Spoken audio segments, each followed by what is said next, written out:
Gemma from Concrete Gems Crochet, and today I want to show you how to do the slip stitch seam.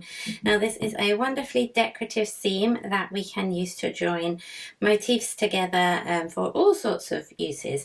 And this one, there's a few different types of slip stitch seam.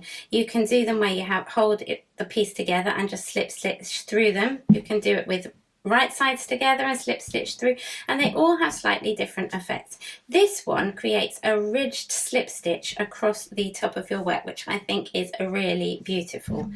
So I'm going to be working with the same colour yarn that I made the border of these squares for, which is Paint Box Simply DK. We're going to start with a slip knot on our hook, okay?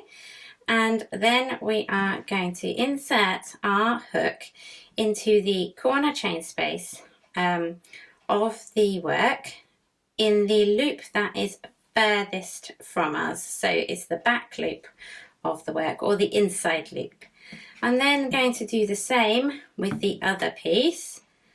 Okay, so it's just finding that loop, which is that one on this square. And then we are going to yarn over with our yarn and pull through all the loops. Now it looks a bit weird to start with, but honestly it does work.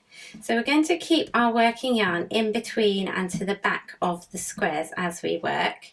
And we're going to go into the next loop on the front piece, and then into the next loop on the back piece, yarn over and pull through. Now make sure you keep your tension nice and loose with this stitch, because otherwise you will end up with your squares all bunched up, which we do not want at all. And you just keep working across, making sure you keep that working yarn to the middle and behind your stitches, and always go in the same order. So insert your hook into the front piece first, and then the back one, and then yarn over and pull through.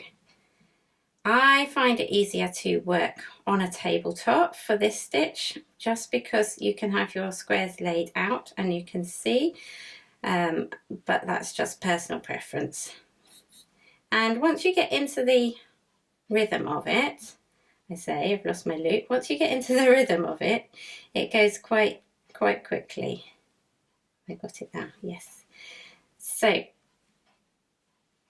into those back loops only, or the inside loops. It's tricky because this one is the back loop if it was held the right way up, if that makes sense. And you just carry on across, keeping your stitches nice and loose.